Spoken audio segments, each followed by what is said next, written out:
নমস্কার বন্ধুরা, মিষ্টি অ্যান্ড মমস কিচেন চ্যানেলে আপনাদের সবাইকে স্বাগত জানাই।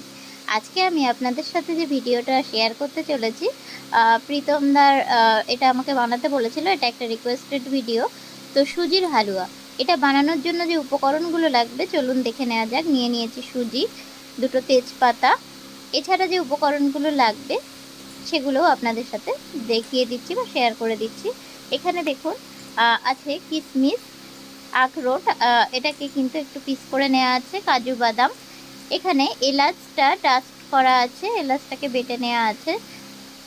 আর এছাড়া লাগছে, দেখুন এখানে দেখতেই পাচ্ছেন, নিয়ে নিয়েছি এক বাটি পরিমাণে চিনি, এরা পরিমাণ অনুযায়ী দিতে হবে, ঘি, আর কিছুটা মানে লবণ, আর আছে এখানে দুধে ভেজানো কেশর।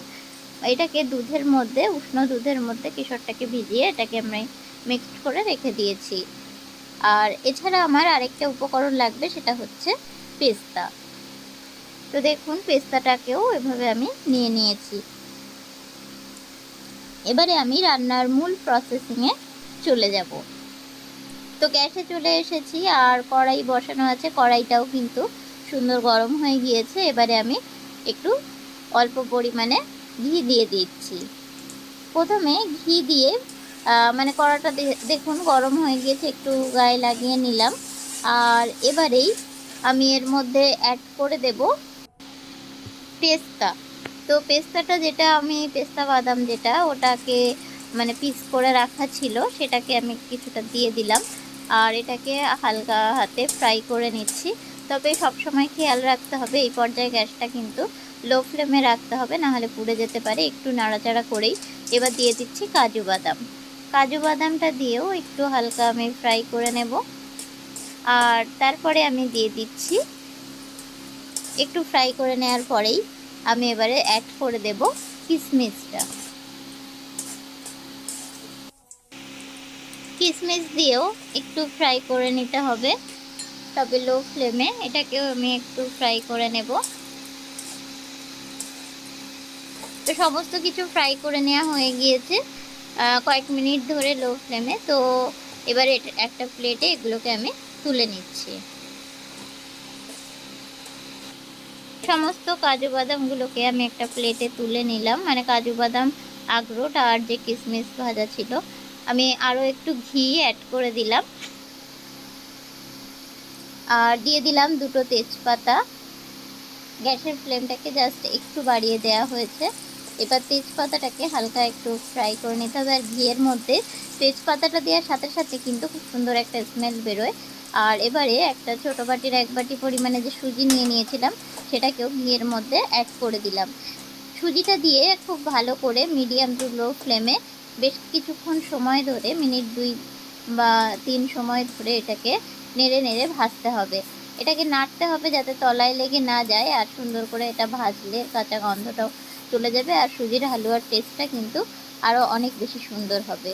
তো দেখতেই পাচ্ছেন বেশ অনেকক্ষণ ধরেই আমি এটাকে কিন্তু ফ্রাই করে নিয়েছি। একটু ব্রাউন টাইপের কালার এসেছে, আর এরকম ঝরঝরে হয়ে গিয়েছে, দেখতেই পাচ্ছেন।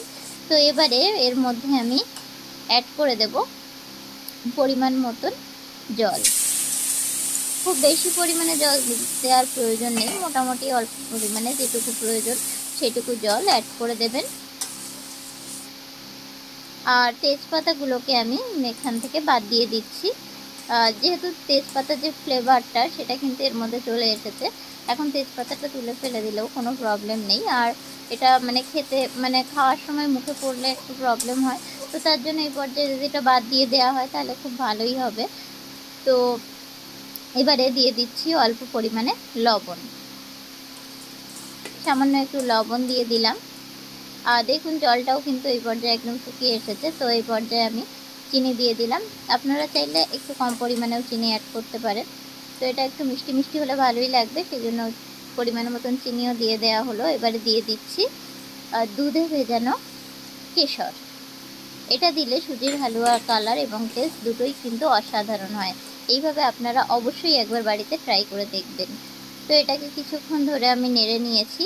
তারপরে এবার আমি অ্যাড করে দিচ্ছি ভেজে রাখা ড্রাই ফ্রুটস বা কাজু, কিশমিশ আর আখরোট যেটা আমি ভেজে রেখেছিলাম সেগুলোকে আমি উপর থেকে দিয়ে দিলাম। এবারে এগুলোকেও খুব ভালো করে আমি নেড়ে নেড়ে করব। তো দেখুন সমস্ত কিছু মানে সুজির সাথে খুব ভালোভাবে মিশে গেছে আর এটাও অনেকটা শুকিয়ে এসেছে। তো আমার সুজির হালুয়া প্রায় শেষের পথে। তো এই পর্যায়ে গ্যাসটাকে লোতে রেখে কিন্তু একটু অনবরত নাড়তে হবে। তো যাতে তলায় লেগে না যায় সেদিকে খেয়াল রাখতে হবে। আর যেহেতু ঘি দেয়া ছিল, এটা তলায় লাগার সম্ভাবনাটা কিন্তু একটু কমই থাকবে। তো একদম প্রায় রেডি হয়ে গিয়েছে। আর উপর থেকে আমি আরেকটু মানে ভাজা যে কাজু কিশমিশ সব কিছু অল্প একটু রেখে দিয়েছিলাম, সেটা আমি উপর থেকে ছড়িয়ে দিলাম। আর এই রেসিপিটা যদি আপনাদের ভালো লেগে থাকে অবশ্যই লাইক, কমেন্ট, শেয়ার করে দেবেন। আর দেখুন আমি গ্যাসটাকে অফ করে দিলাম। এবার সার্ভিং প্লেটে এটা আমি সার্ভ করে দেব। তার সাথে সাথে আপনাদেরকে বলে রাখি এই জিনিসটা কিন্তু আমরা 1 সপ্তাহ ধরে ফ্রিজে রেখে ফ্রিজ আপ করে খেতে পারি। তো তার জন্য এগুলোকে আমাকে পিস করে নিতে হবে আর এয়ারটাইট কন্টেনারে রেখে দিতে হবে। তো চলুন আপনাদেরকে আমি দেখিয়ে দিচ্ছি কিভাবে পিসগুলোকে মানে এয়ারটাইট কন্টেনারের মধ্যে রাখা হয়েছে বা ফ্রিজে কিভাবে মানে এটাকে আমরা প্রিজার্ভ করে 1 সপ্তাহ খেতে পারি। দেখুন বরফি শেপে এগুলোকে কেটে নিয়েছি বা বরফি বা কিছুটা চৌকো শেপেও বলতে পারেন। তো এগুলোকে যে যার পছন্দ মতন শেপ দিয়ে এটাকে ছুরির সাহায্যে কেটে নিতে পারেন এবং তারপরে এয়ারটাইট কন্টেনারে রেখে মুখটা লাগিয়ে ফ্রিজে রেখে দেবেন। তো ভালো থাকবেন, আবার দেখা হবে নতুন কোনো রেসিপি নিয়ে।